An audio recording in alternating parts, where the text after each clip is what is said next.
hear these incredible speakers, I want to promise from each and every one of you that you will go out knocking and you will go talking to your neighbors and you will make sure to find someone like me who tell you where the votes we need to get are. Do I hear a yes? Yeah!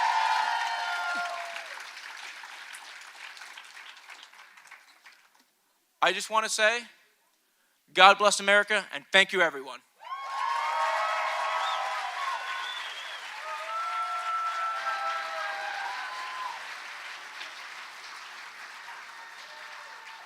Please welcome State Representative Betsy Coffia.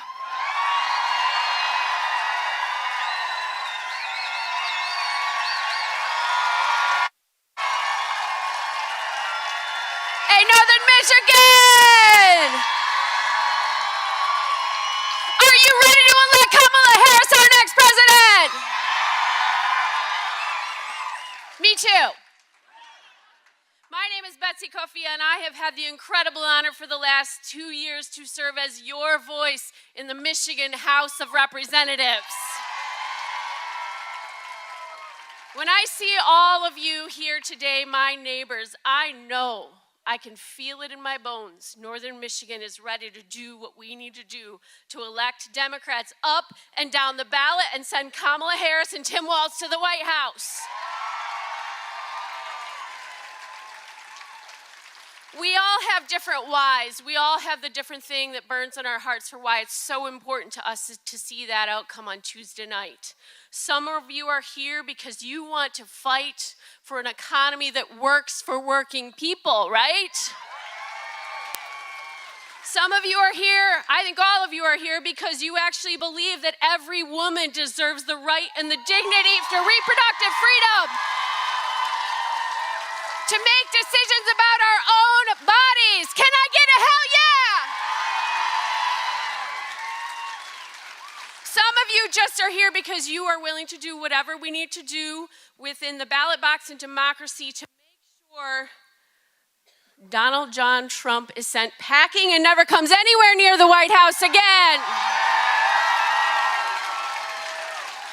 But whatever your why, whatever your reason, we are all here as neighbors, as fellow Americans to stand up for our democracy and stand up for each other. I want you to look at the person next to you, whether you know them or not. We are here for each other as neighbors. We are here to stand up for one another's rights and fundamental dignity, and that is a beautiful thing.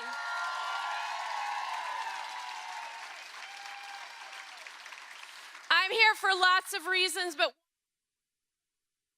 I'm here in part because we all deserve access to the doctor and to health care when we are sick, don't we?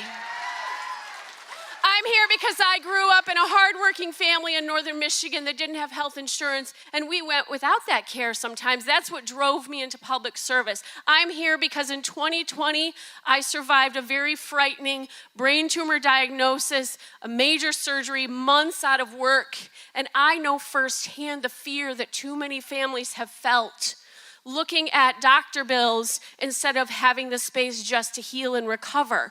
The reality is, friends, that under Democrats, we finally got the Affordable Care Act. We are bringing down prescription drugs. We are expanding access to health care for everyone.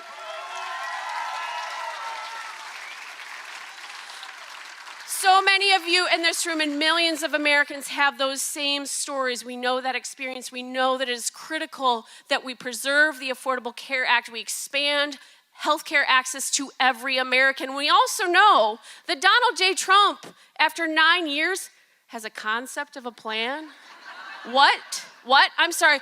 The reality is Donald J. Trump wants to get rid of the Affordable Care Act. I say hell no. Do you say hell no? Hell no!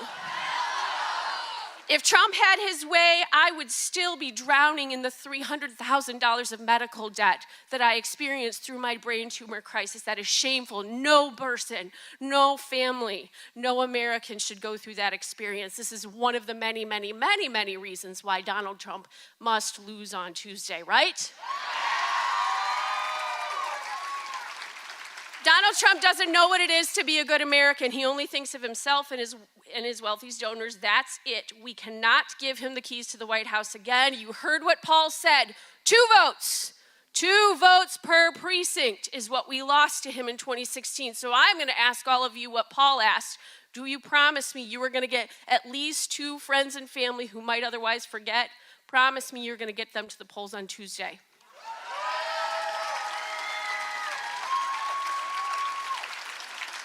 It is literally critical that we each use our voices. You know, a field organizer from a campaign has impact. Candidates have impact, but nobody can talk to the people in your life like you can. Nobody. You can have the hard and brave conversations. You can be compassionate and talk to the people in your life. And maybe they got a couple of kids and they got a lot going on and they might forget. You can be insistent and make sure that you get them to the polls. Forget Midwest Nice for one day. Be a little bit obnoxious and make sure that you see a picture of their filled-in ballot before 8 p.m. on Tuesday, okay?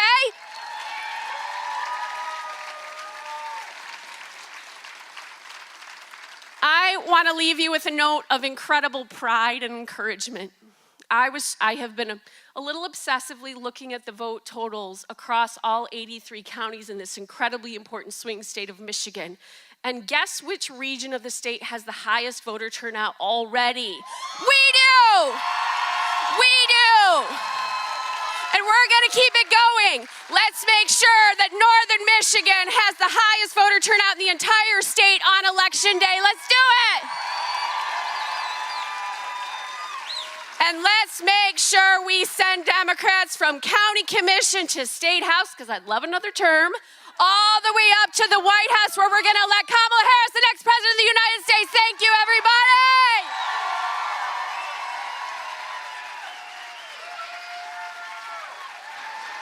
Please welcome Mayor of Traverse City, Amy Shamrow.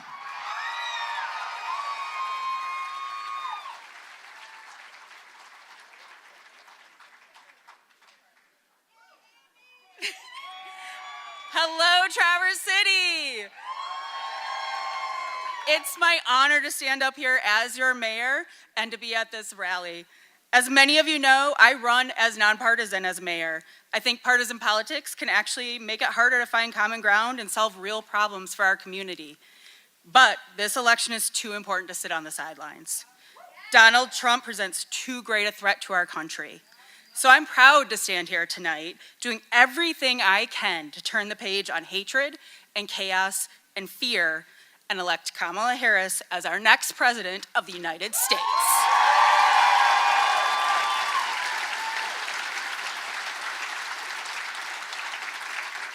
Donald Trump is more unstable than he has ever been, as we've seen this last week.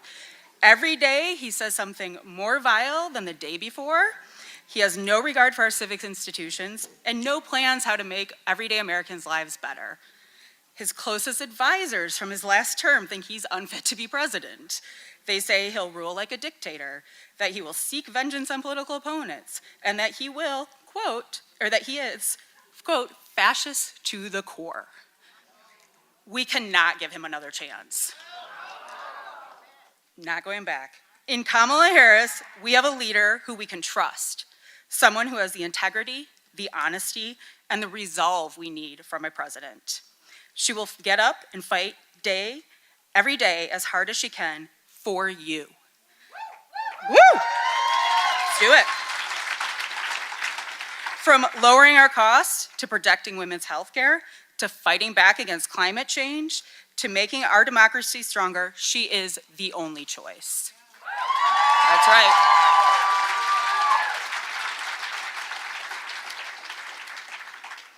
Friends, this is a watershed moment for our country, and Michigan is going to play a pivotal role.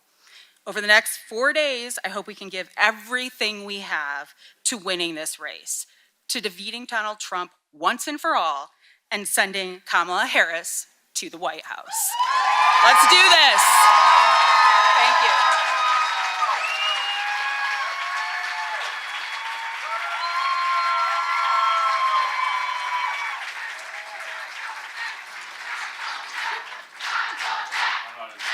Please welcome your Democratic nominee for Congress, Callie Barr.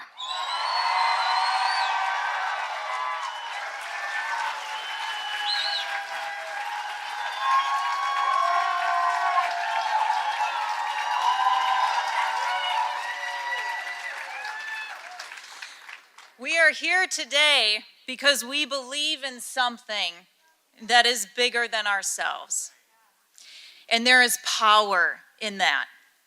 In fact, the American experiment was formed from the collective belief by common people that they mattered. That has not been the case in the history of this world. Our promise, shining like a city on a hill, is that here in the United States, no matter how much money you have in your pocket, who your parents are, what religion you practice, what color of skin you have, that you matter. That you have a voice worth listening to. There will be those that will try to divide us, not seeing the kaleidoscope that we create together. But we know that it is because of our differences, not despite them, that we have found our greatest strength. That's right.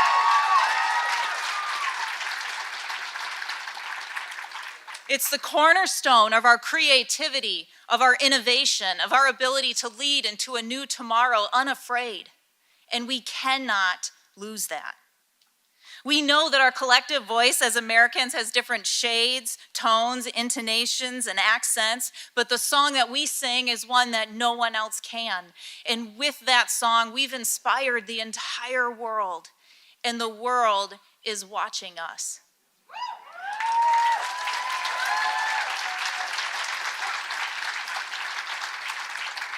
You know, our story as Americans has been one of turning pain into purpose and turning purpose into promise. And it has never been an easy journey to see the world as it might be and not just to accept it as it is. American democracy has never been about perfectionism, but what it has been is about progress. And progress doesn't always follow a straight line. But what it is the push, it is the belief every day to be just a little bit more forward tomorrow than we are today. And I can tell you, every step that we take forward is 2 steps further from going back.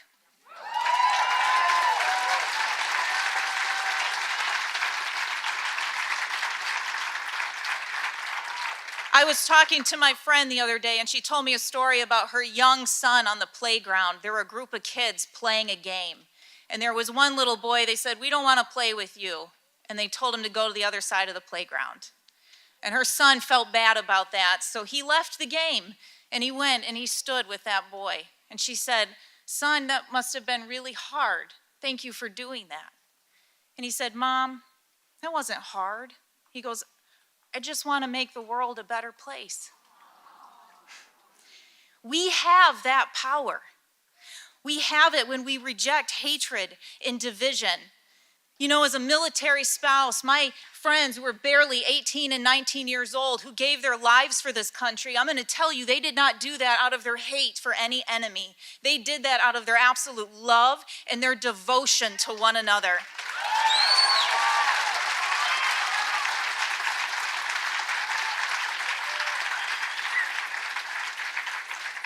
Our kindness is not our weakness. We have power when we remember the promise of those before us to fight for our collective worth, to fight for our ability to see each other as neighbors and as Americans first. And I can tell you, we are doing that all across this district, across this state, and across this country.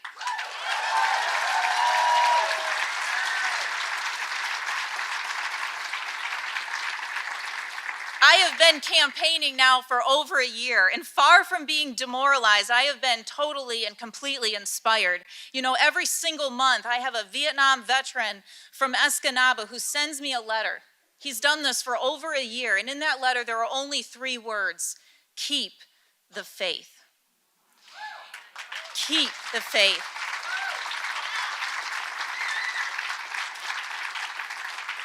And when I think about someone who fought for this country and who came home during an era where they were spit on for answering that call, and when he can have belief in who we are and in who we might be, then we ought to.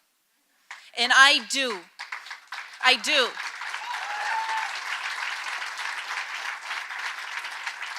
Because I see it every day. We aren't done yet. Not with standing up for one another, we aren't done yet.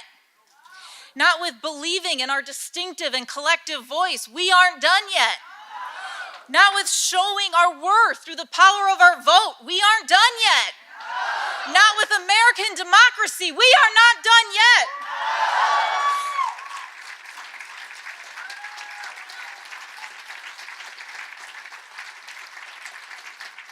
So keep the faith.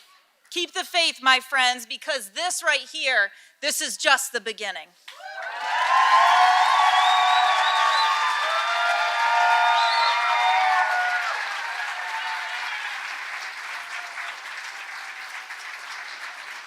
Please welcome Traverse City resident Chasten Buttigieg.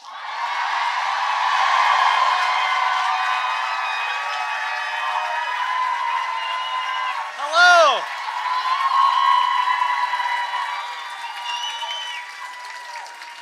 Hi, Traverse City. How we feeling? It is so good to be home, isn't it? Maybe it's the middle school teacher in me, but let's just take a moment right now. Look around this room. You're not alone in this fight. Doesn't it feel good to be standing next to neighbors? Doesn't it feel good to be standing next to people who are fighting for your families? I don't know about you, but if you're spending all day on the news or on Twitter or whatever we're supposed to call it these days, it can feel pretty dark, right? It's designed that way. They want you to feel that way. Spend all your time on social media watching 24-hour news so that you feel helpless. But we're not helpless, are we? No, because we're here. You're standing next to people who are lacing up their shoes, hitting the phones, knocking on doors because they care about you. So however you have felt in the last couple days, whether you're getting exhausted with the outrage or the racist, homophobic, xenophobic things that Donald Trump is saying at Madison Square Garden, recognize that you are surrounded by people right now who care about you, who are in this fight for you.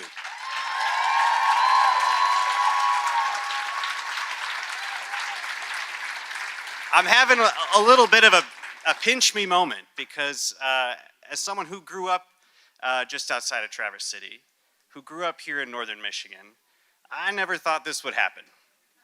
I really didn't. And I'm trying not to get a little emotional because my kids are sitting right there.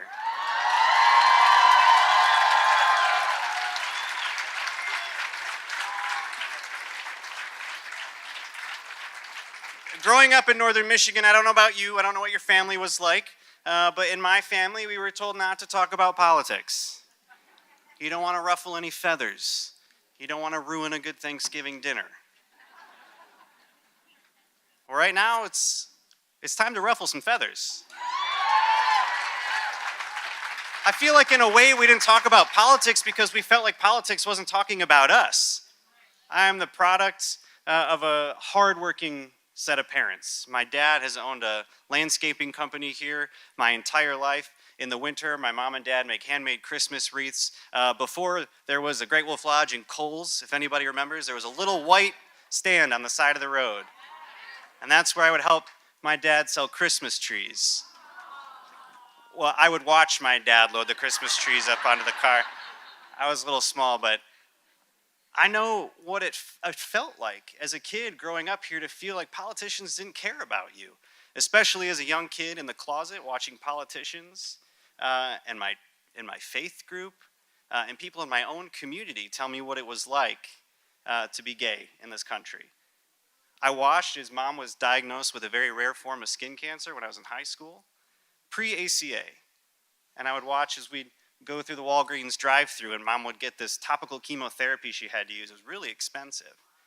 Hopefully we were able to get it in the first place because insurance companies kept denying my parents because of pre-existing conditions. Mom would get the prescription in the drive-thru and then she'd send it back through the bank teller tube because we couldn't afford it. I'd watch as my parents made decisions about whether they were going to put food on the table for their kids or whether they could afford chemotherapy.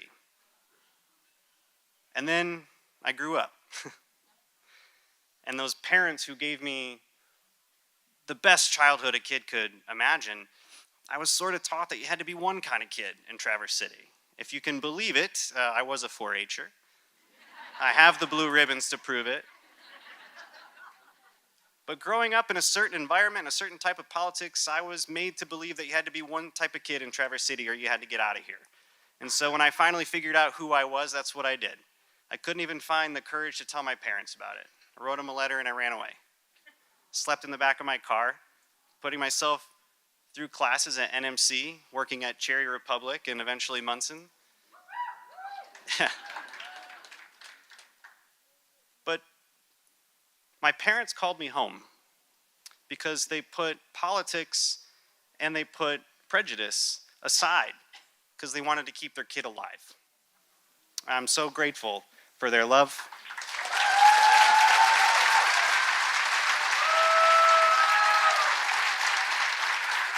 We got to recognize that not every kid in America gets that. Not every kid in America who packs up a bag in the middle of the night and runs away from home, they don't get that call. Not every kid gets the call to come home.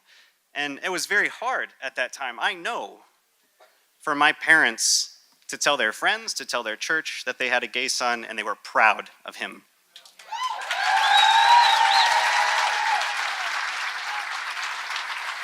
We were made to feel that way growing up. And I don't know about you, but we were made to feel that you don't want to mess with politics. But let me tell you, friends, neighbors, politics is going to mess with you, whether you like it or not. I learned so much watching my parents and their courage, putting that fear and prejudice aside, embracing their son. Politics is going to mess with you either way. But Democrats have been on the right side of history in so many ways that have shaped my life. Here I was growing up thinking that I don't want to mess with politics, they don't really care about me, but let me tell you about how my American dream came true.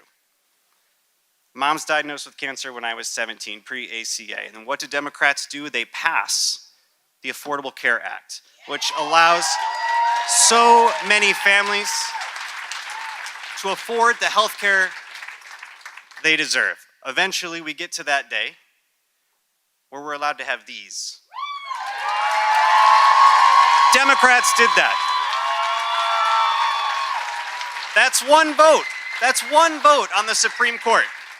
And right now, we're making a decision about a president who might pick 2 or 3 votes on the Supreme Court.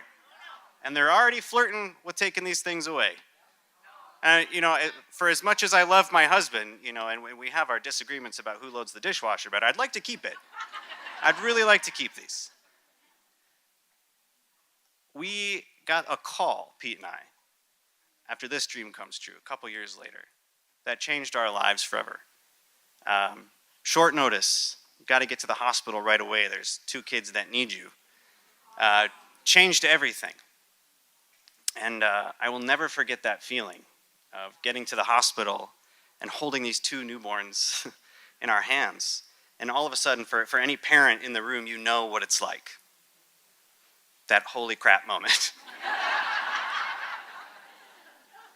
And I don't think any of my views changed, but wow, did that clock in the back of my head start ticking a little louder. We only have so much time to get it right. So here's where I'm at in this election. Grateful to be here. Grateful for the dreams that have come true. Grateful for policy that allows mom to afford the health care she needs. Grateful to have this ring on my finger and have the family that fills my heart every single day. Grateful for progress that has come to our tables because of Democrats. And now, as a dad, a worried dad, I know I pull my hair out all the time, there's not much left, but I'm just looking for somebody who cares, who can speak to families like mine in the way that we felt growing up here. Do politicians truly care? Who's looking out for us? As a teacher who used to run lockdown drills in my classroom, every day I'd send my kids off to math and science, and then I would walk the perimeter of my school, check every exterior door, make sure that it was shut. And then I was the one running the lockdown drills, showing them what closets to hide in, what desks to get under, how to barricade a door. In a classroom surrounded by windows, knowing pretty pretty damn well if somebody came to our school with a weapon like that I didn't stand a chance and there was nothing that I could do to protect my students. That is a reality in the United States of America. So as a teacher, I'm looking for somebody who takes it seriously. Recognizes that gun violence is the #1 cause of death amongst young people in this country. I need a president who cares. And not only a president who cares, but a president who is ready to take action. That is Kamala Harris.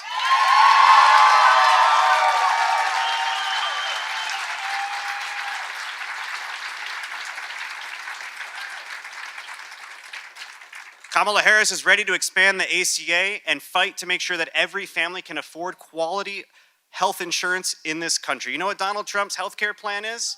He was asked at the debate, what is it? A concept of a plan. Donald Trump has been running for president for 10 years and he still only has a concept of a plan. But you know, as well as I know, when you're watching your mom battle cancer, or when you're holding your kid in the ICU like Pete and I were, when Gus contracted RSV, we were at Munson and things got bad really fast, to the point where they said, we got to fire up the chopper, get you down to DeVos and Grand Rapids.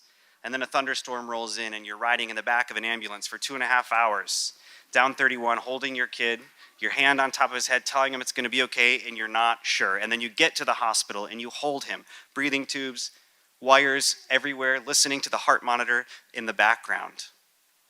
You deserve a hell of a lot more than a concept of a plan.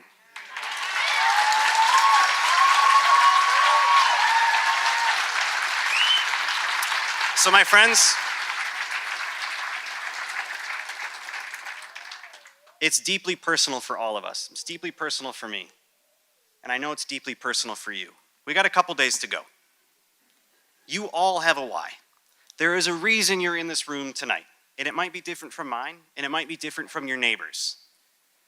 But please don't leave this room and think, well, that was really nice, and I'm so glad people are knocking on doors. Because you have to. And research shows that people are more likely to vote for the candidate you want them to support if somebody reaches out and asks them. So I hope in these final few days that you will find the courage to tell your story. Because only you can tell it. Only you can talk about your mom or your son or your students or your patients. I know there are nurses here tonight. I know there are teachers here tonight. Only you can tell those stories.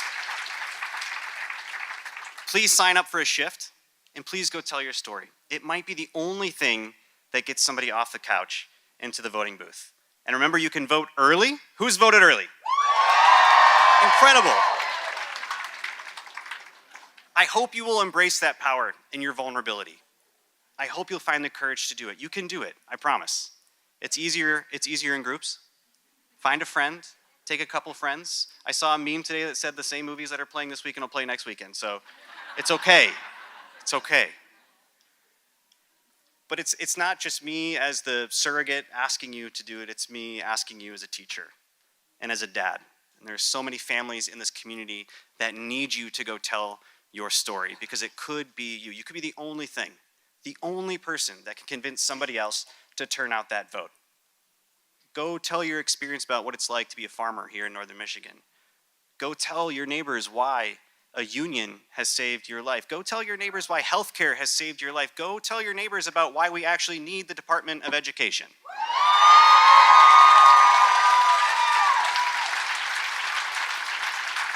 But please go tell your story. Because when you do, I truly believe we will have a lot to celebrate next week when it is neighbor standing next to neighbor, telling our stories and embracing our power. Please lean into that vulnerability and tell your story, because when we do, we win. And I know we are all ready to say that we are not going back a million times tonight, right? But we're not going back, not because it is just a fun slogan to say, but because we need, as families, as teachers, as neighbors, for this country to go forward. And we're depending on you to get this done. So thank you as a dad, thank you as a teacher, thank you as a neighbor for lacing up your shoes, getting on the phones, knocking on the doors, and helping us sprint through the tape. I know we got a little time in between me and my husband. I hate speaking in front of my husband. I give the emotional speech, he gives the rah-rah speech. So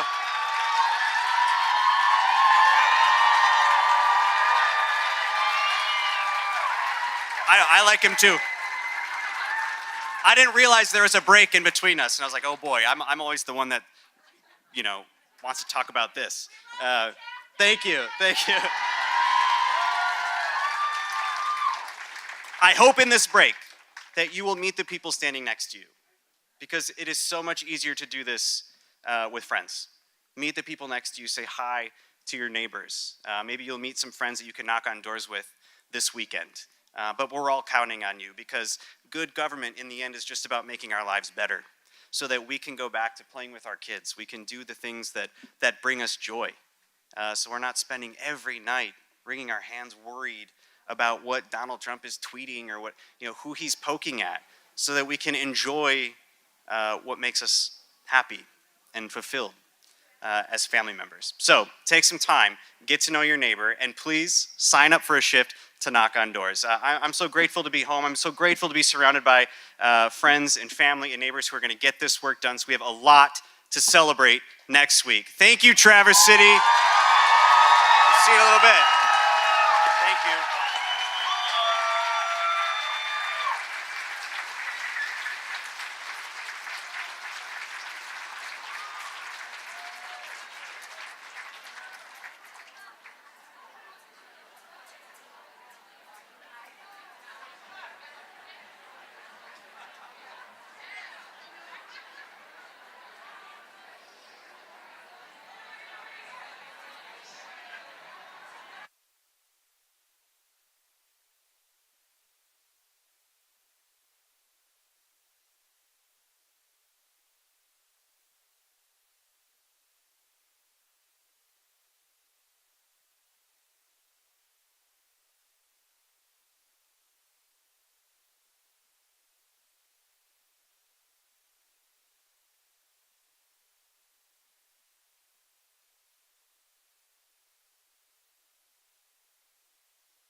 Please welcome Michigander Pete Buttigieg.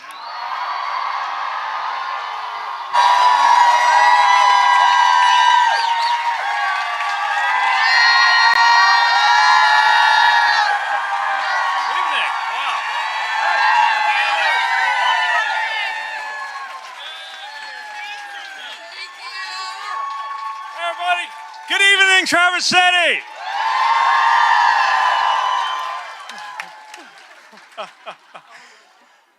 How's everybody feeling tonight?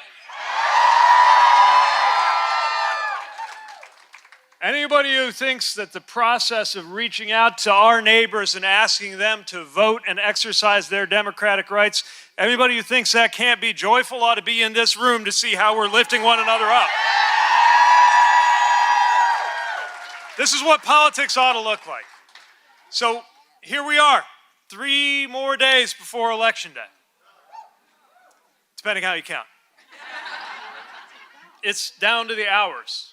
An election that could decide the whole future of our country, and an election that could be decided by just a few votes per precinct right here in the state of Michigan. No pressure, but we got to get this done.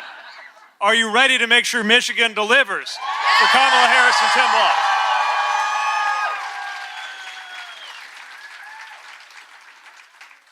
My name's Pete Buttigieg, and I stand before you as a father and a husband and a veteran and an American, and yes, a proud Michigander.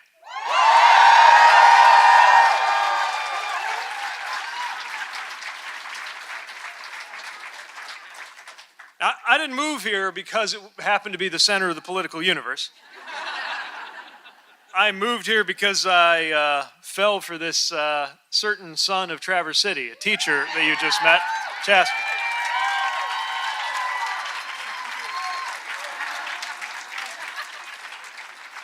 It's technically Grand, but we're saying Greater Traverse City.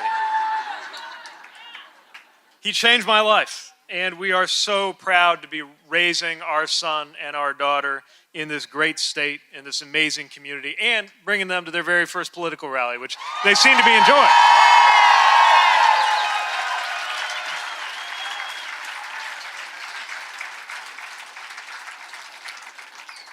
This is a community that has been so great to us. It is a community of honest and hardworking people. People like my mom, who made the improbable decision that people not from around here don't get, of moving north in order to retire, who's here. People like Chasten's family, his mom and dad, and neighbors who remind us every day of why it's so important to have leaders with the right values and the right priorities. I'll tell you, the conversations that we've been having, whether it was on 6th Street trick-or-treating, everyone knows the candy they're giving out on 6th Street, right? Or whether it's in line at Moomers or any other places around here we spend time, our neighbors talk about the issues that are at stake in this election, whether they're talking about the election or not. They talk about housing, which reminds us why it's so important to elect somebody who has an actual plan, not a concept of a plan, but an actual plan for building more affordable housing.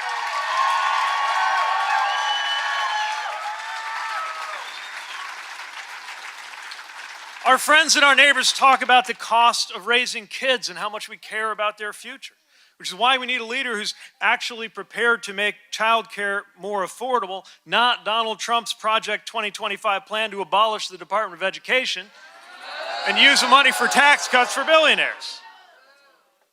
Our neighbors care about the basics, like safety, which is why they haven't forgotten that violent crime in this country went down after Donald Trump got beat and left office. And that a good way to send the right message about the rule of law in this country is to say no to the convicted criminal and yes to the prosecutor who put transnational criminals behind bars.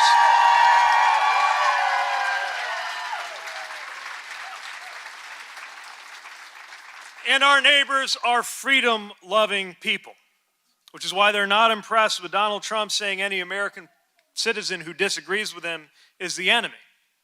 Freedom-loving people know that in a free country you get to say what you believe and stand up to bullies when that's what's required. And yes, in a freedom-loving country, you get to be who you are and love who you love without somebody telling you what it is.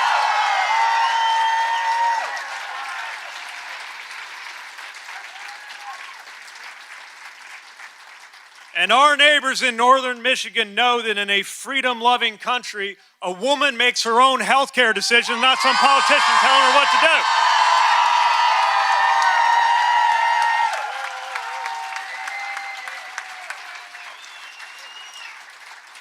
In other words, every day, our neighbors remind us why the next president ought to be Kamala Harris.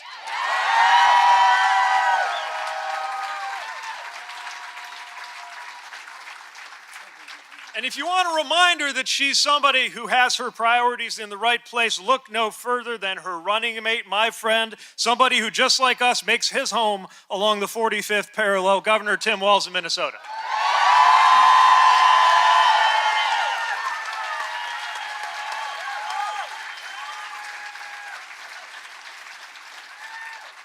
Tim is the real deal. In a couple of minutes, I'll get out of the way so that you can see that for yourself. But I just want to share the thing I most appreciate about him, which is that his whole career he has lived out the most important thing anyone in public service ought to understand, which is that it's not about you.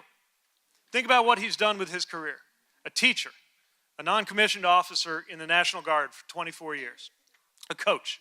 What do all those jobs have in common? The measure of a great teacher is the performance of your students. The measure of a great sergeant is the readiness of your soldiers. The measure of a great coach is the success of your players. You live and work in order to make other people better off, and that's what he's been doing as governor, and that's what he's going to do as our next vice president of the United States.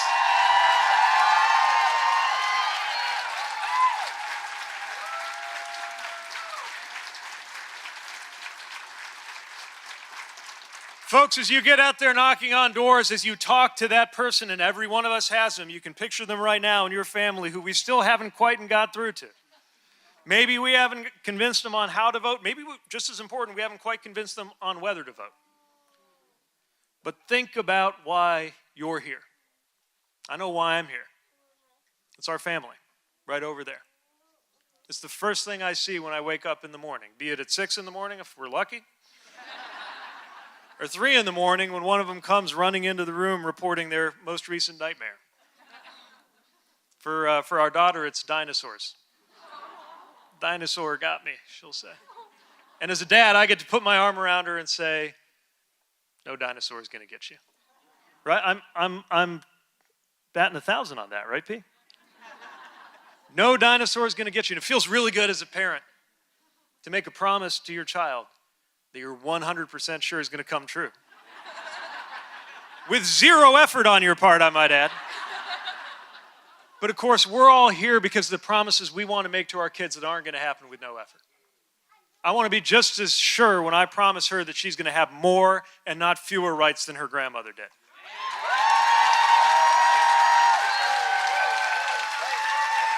I want to be just as sure when I promise them that they're going to inherit a climate and an environment that is as apt to sustain their well-being as the one that was handed to us. By the time they're old enough to get to middle school, that the only thing they got to worry about is middle school stuff like whose table to sit at and how to get through their classes and not whether they're going to be physically safe.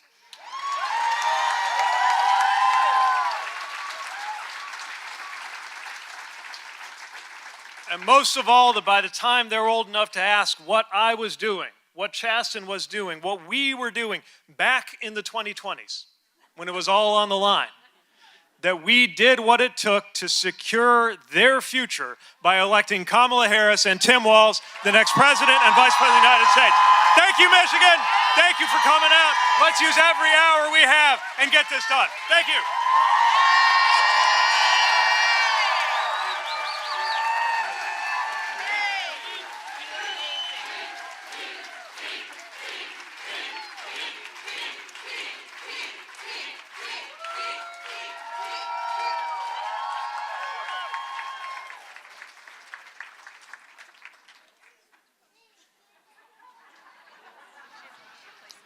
Please welcome.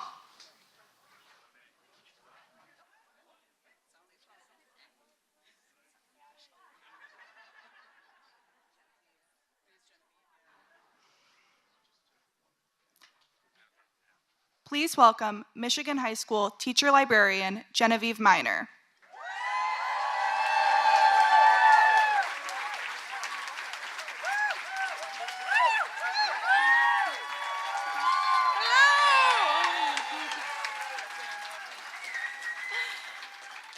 Wow, I know that I'm supposed to play this kind of cool, right? But this is awesome. This is so cool. Okay. Is this not a great night? I mean, seriously. My name is Genevieve Miner, and I'm the teacher librarian at Traverse City West Senior High School. I've been a proud member of the Traverse City community for over 20 years, and tonight I'm here to support Kamala Harris and Tim Walz. Yeah.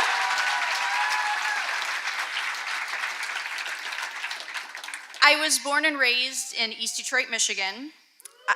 I started my teaching career in Utah as Miss Budden, where I lived for 10 years, returning to Michigan as Mrs. Miner in 2003. I was hired as a speech and language arts and English as a second language teacher at Traverse City West Senior High School, where I'm the teacher librarian now, although many of the students there know me as Gus's mom. For those of you that don't know, Gus is the school's certified therapy dog. He hangs out with me in the library, and he is our family's lazy yellow lab. I'm a proud member of the Traverse City Education Association. Yep.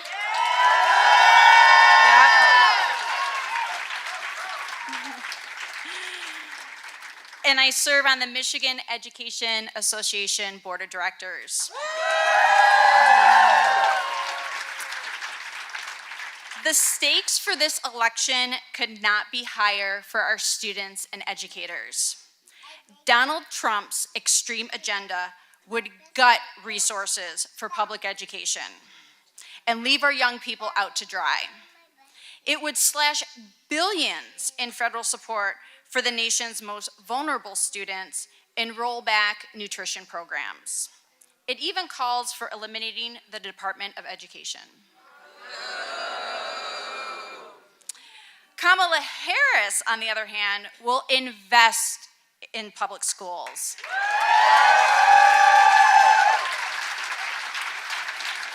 She will advocate for underserved students and make colleges affordable for everyone.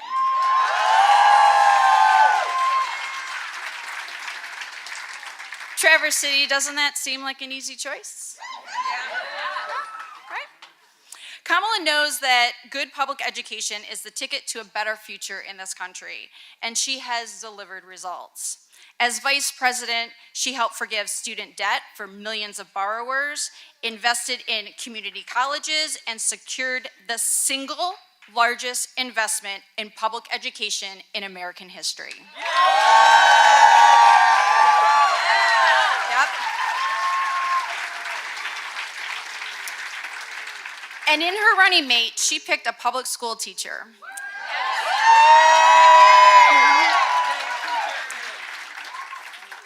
Tim Walz has been a fierce advocate for public education. As governor, he's invested millions in higher ed, passing legislation that gives every public school student in Minnesota access to free breakfast and lunch.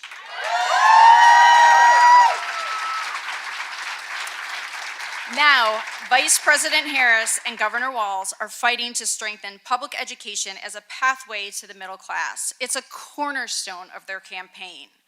So in the next 4 days, I hope you will join the team and do whatever you can to send them to the White House on November 5th.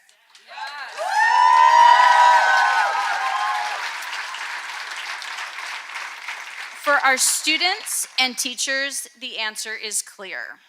But don't just take my word for it.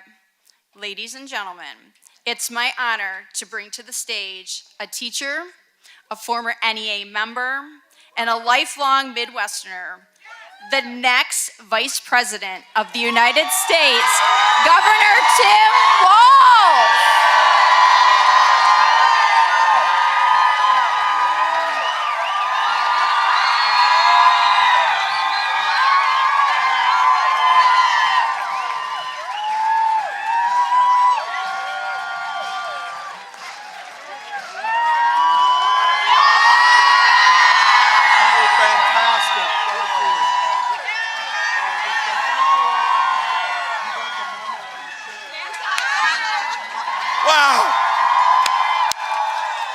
Wow.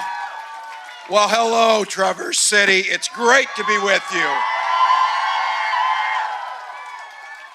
Well, I've got some thanks to give to some folks. Got your state representative, Betsy's around here somewhere. Where's she at? So we'll make sure we get her. Betsy Coffey, yep. Thank you, that. And as we came into town talking about what a beautiful city it is, thank you, Mayor Shamrow, for the work you're doing and for being here. I'll also mention, we know what the assignment is to get some folks elected. We need to make sure we get the Congress too and put the Democrats in charge of the House. So send Kelly Barr to Congress.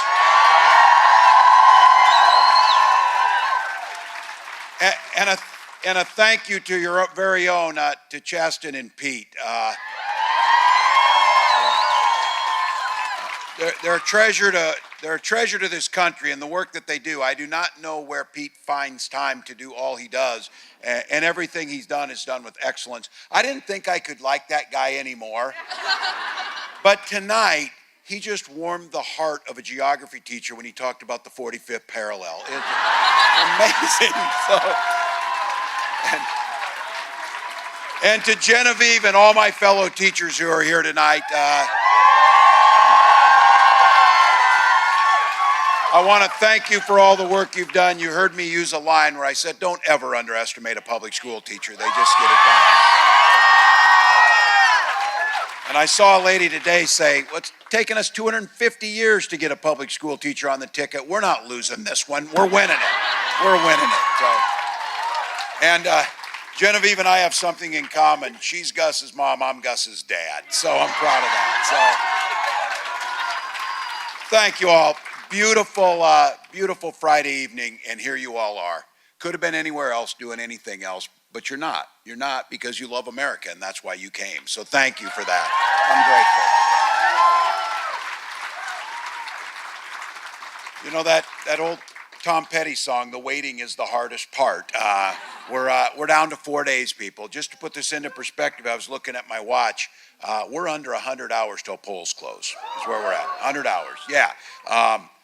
And I know what that kind of hits you in a way, because these next 100 hours and the work that we do now and what happens when those polls close are not just going to shape the next 4 years, they're going to shape the next few generations. And I think we know that.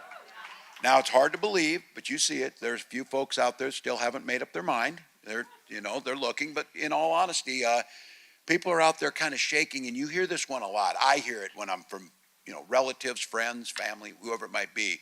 Well, I don't like Donald Trump. I don't like his personality. And all of us are saying, really? You think? True. But then they do something that we need to set the record straight on. They say, yeah, but his economy was good. He took Barack Obama's economy. And then this is where people's minds get a little hazy. Here's what Donald Trump did with that economy. He lost 2.7 million jobs, 280,000 right in Michigan alone, drove up unemployment, botched the pandemic so badly that not to mention the tens of thousands of people who died unnecessarily, and he put neighbors into Hunger Games against each other just to find toilet paper. That's what he did. That's exactly what he did. So if you're a millionaire or a billionaire, you might think back fondly because you got a tax cut. The rest of us got squat during that time. That's the way that worked out. Now, Donald Trump, and I heard Pete say this, he's right. Donald Trump's not spending any time thinking about how to make your life better. In fact, Trump is not spending any time thinking about you at all. So look, I get it. Folks are stressed about what's there. They know what's coming should that guy get another chance. They're worried about it. They get on the polar coaster. Oh, it's great. Oh, it's bad. Oh, it's great. You know, we've won and lost 50 times, you know, during this time. But none of that matters. None of that matters. Because there's an antidote to all of this. Go out and vote for Kamala Harris. Go out and vote for Kamala Harris. It works. It works. I was with a mayor the other day in Racine, Wisconsin, and said, don't be wringing your hands. Go ring doorbells with your hands. Go knock on doors with that. Go make a difference. And look, that power of what we're going to get to do, we're going to get to turn the page on Donald Trump and create that new way forward that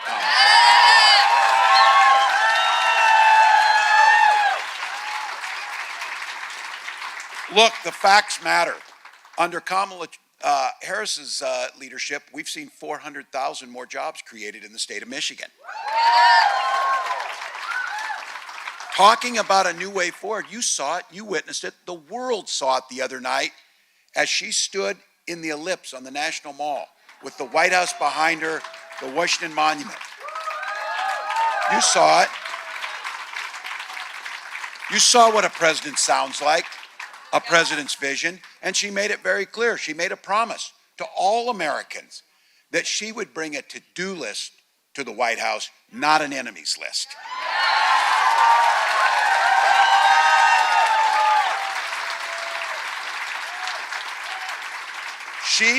She pledged to be the president for all Americans, and her first task that she said she would focus on every day from day one on is lowering the cost for middle-class families on the things that they need in their families. That's a priority every single day. When you talk to people, they tell you it's a concern of theirs. She has talked about and she will implement the first ever federal ban on price gouging. Now,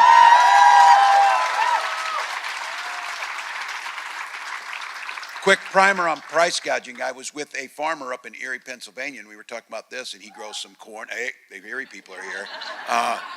And I asked, he grows corn, potatoes, raised some cattle, but I said, so what are you getting for corn? He said, oh, about $4.10 a bushel. I said, oh. And I said, so when these folks tell you when food prices were cheaper, what were you getting for a bushel of corn? He said, oh, about $4.10. So if you look at that, he's making $4.10 no matter what the price of food was. Your prices are up after the pandemic. The only thing that really changed was historic corporate profits have gone through the roof. That's when we talk about price gouging. If you believe in a free market, you believe in a fair economy. We saw it again recently when the hurricanes hit. What a weird thing. They were telling people to fly out of Florida as quick as you could, and airline prices went through the roof.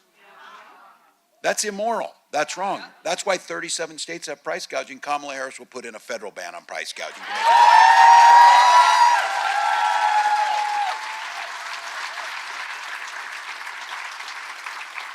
Tax cuts and tax relief for the middle class, 100 million Americans will see a tax cut. No one making $400,000 or less will see their taxes go up, and we will target it at a $6,000 child tax credit to get kids off to a good start in the first year of their life. Makes a difference.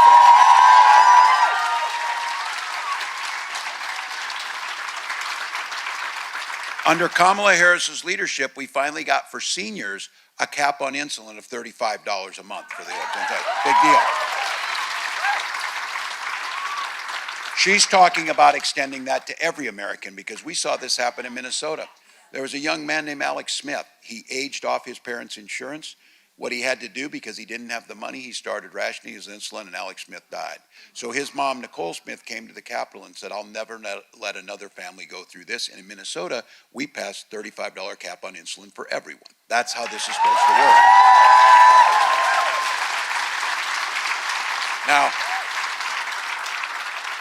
give you my third example on price gouging. Before we did that $35 was costing up to $800. The real tragedy here is it costs $5 to make it, and people's lives depend upon it.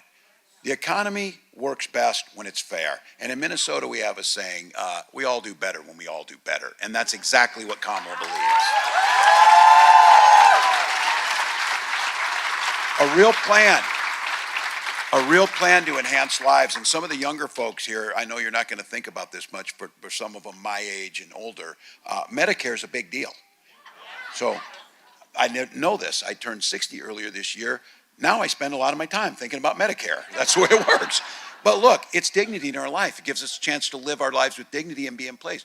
Kamala Harris has talked about enhancing Medicare, and one of the first things is allowing in-home care for our seniors so they can live in their home. Big deal.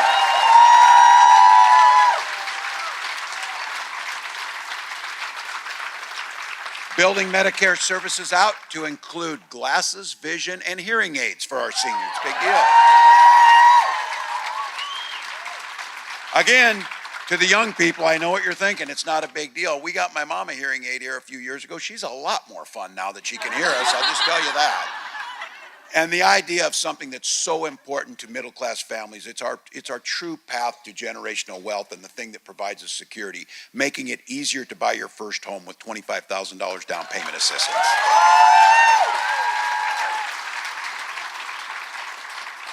And focusing again, continuous, as you hear the theme here, focusing on the middle class, enhancing life, quality of life, opportunities. The next thing is making sure if you've got a dream to start a small business, make it easier for you to get into that small business. Right now, it costs about $40,000, the initial cost to get a small business off the ground. We give a $5,000 tax credit for that. Under Kamala Harris's plan, we will give $50,000 to get your dream off the ground and get there.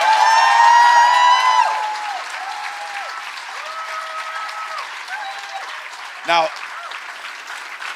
that is a plan, not a concept of a plan. It is a plan.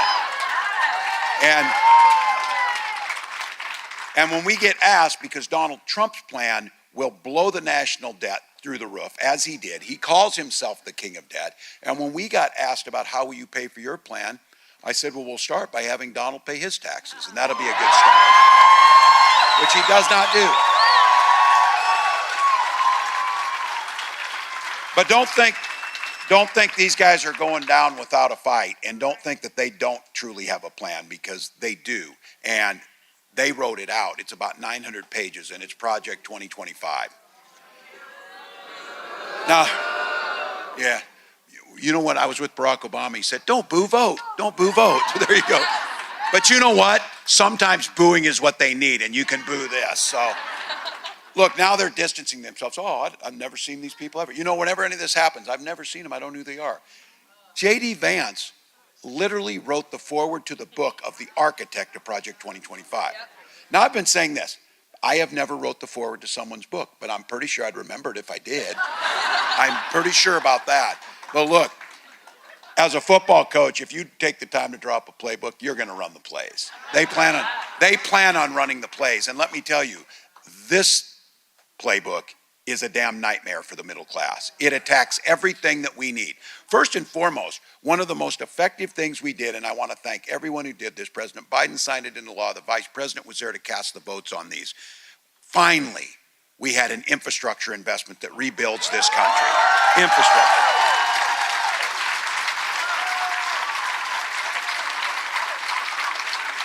The Inflation Reduction Act that puts America back in charge of next generation manufacturing and energy production across the country, making sure we're creating hundreds of thousands of new jobs. These guys have said they will pull that money back and disinvest from our states. Now, Donald Trump too, the guy is nearly 80 years old. At some point, and he says he went to the Wharton School. At some point in time, somebody should have taught him how tariffs work. Because he has made it clear that he doesn't think, he says China will pay these tariffs. And your answer is, oh, just like Mexico paid for the wall? Same thing. No. What happens when you slap a tariff on us, the CEOs of Black & Decker, Columbia, and other companies have told us, if you slap on this tariff, it will add 20% to the cost, which is about $4,000 for every middle-class family. That's what Donald Trump's talking about, everything you buy. Now look, you've seen it out there. We've got independents and Republicans coming over to this campaign. People who are adhering to the old Republican Party's values that added to this country. Yes. That's not Donald Trump. No. When they talk about freedom, we know what we mean when we talk about freedom. When they talk about freedom, he means government should be free to be in your exam room, to be in your bedroom, to be, as Genevieve said, in her library telling us what we should read. That goes back to the golden rule some of you heard me talk about. Mind your own damn business and we will be better off. We will be better off. We don't need that.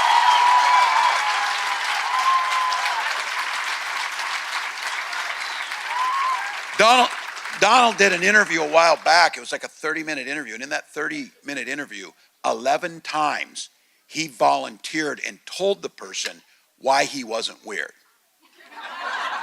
My observation in life is if you're explaining to people why you're not weird, you very well could be. But look, it's weird to be concerned with other people's bedrooms. It's weird to try and tell other people how their health care should be done. It's weird to try and make a case about they know what's best for you to read, watch, or whatever. When Kamala and I talk about freedom, we mean you should be free to make those decisions, not politicians. That's simple.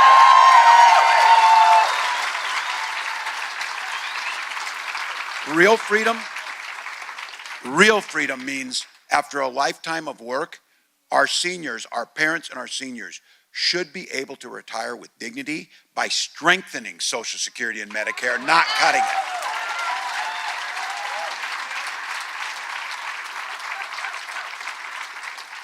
And I just want to say on this, the Vice President says, things don't have to be the way they are. We don't have to be like this. And one of the things she was talking about is the freedom of our little ones to get dressed up in their best clothes and hustle off to their school to be met by dedicated teachers, to be kids and learn, and to have the freedom to not be shot dead in that classroom once they arrive. Now, as we're messaging this, as we're talking to our neighbors, I just want to be clear. I know guns. Many of you do. I'm a veteran. I'm a hunter. I'm a gun owner. Kamala is a gun owner. Both of us are protected and understand we can protect the Second Amendment while doing our first responsibility is with protecting our children's safety. We can do both.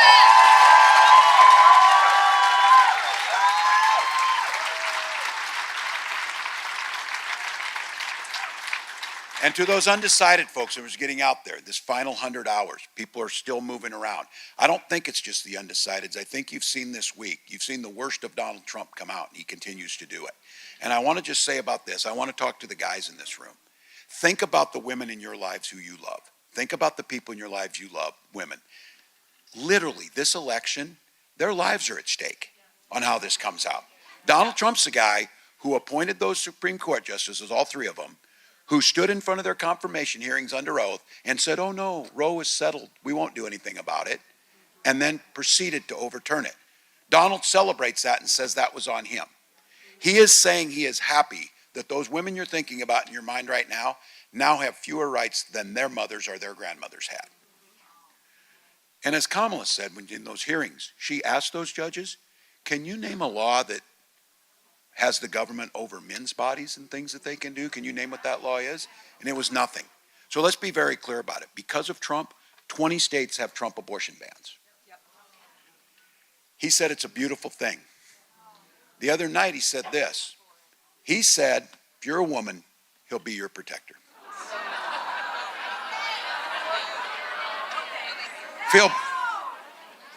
And then he added this in the last day or so. I'm going to do that whether the women like it or not.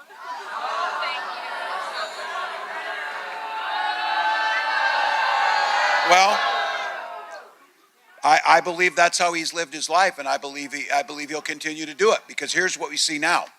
Women turned away from emergency rooms, miscarriaging in parking lots, whether they like it or not. Survivors of rape being forced to carry those pregnancies to term, whether they like it or not. And fertility clinics have turned couples away at the door, whether they like it or not. All of this is personal for all of us in here. For my wife and I, it was about infertility and being able to get infertility treatments. And I will be damned if I will allow anyone, especially Donald Trump, to deny that right to anybody in this country. Anybody.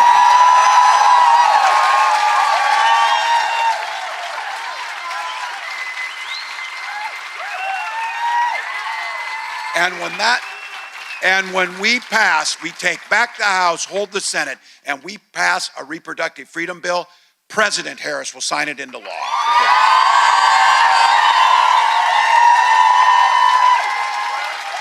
Now look, it's as simple as this. For Kamala and I, we simply trust women. It's that simple. Now look, I also have a feeling over these next 100 hours, women all across America, every age, either party, are going to send a loud and clear message to Donald Trump on November 5th, whether he likes it or not.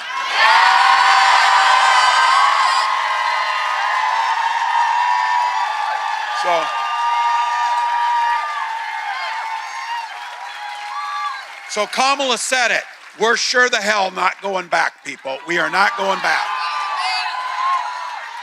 I'm here tonight with you in Michigan on behalf of the Vice President and myself to humbly ask you for your vote come November 5th. Now, 4 days. 4 days. This thing is going to be close, but here's the deal. We've got momentum on our side. We know how to work, and we're not taking anything for granted. Nothing. So I spent most of my life just living for these moments. The moments when the stuff is on the line, when you're the final 2 minutes of a game. We got the ball. We got the ball. We got the ball, and we got the best quarterback in Kamala Harris.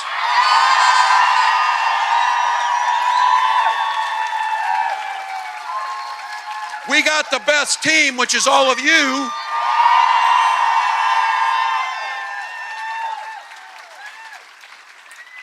We don't get tired, and if we do, we'll wait till we're dead to do the sleeping, because not now, because 1 or 2 votes in the state of Michigan in each precinct could be the difference between President Harris or the nightmare we saw on the other side. That's what's there. And I guarantee you, and especially the young ones here, this will happen to you. There'll be a point where you're going to be older, and you're going to be in that rocking chair on the porch, and you're going to be rocking, and a little one's going to come up to you, and they're going to be studying in school, and they're going to say, where were you and what would you do in 2024 to protect the democracy and keep the American experiment alive? And every one of you are going to say, every damn thing I could do. Every damn thing I could do. How many have voted already? All right. How many of you can get another person to vote? There we go. Look, we can do it. If you've still got a mail-in ballot, don't put it off, people. Put it in the mailbox. Take it down to the clerk. Make a plan to vote early or be ready for November 5th. It's iwillvote.com/MI to find your polling place. Look, we came here. It's our responsibility, and it is an awesome responsibility, but an incredible privilege. Generations of Americans before have stood in the face of this kind of crap, and here we are. And here we are. And I want to be on that damn porch when we talk about, were you the ones that made sure Donald Trump went away and we didn't have to hear him anymore? Yes, us.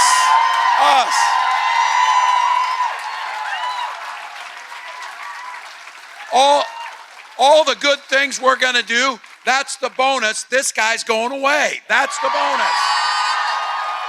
So look,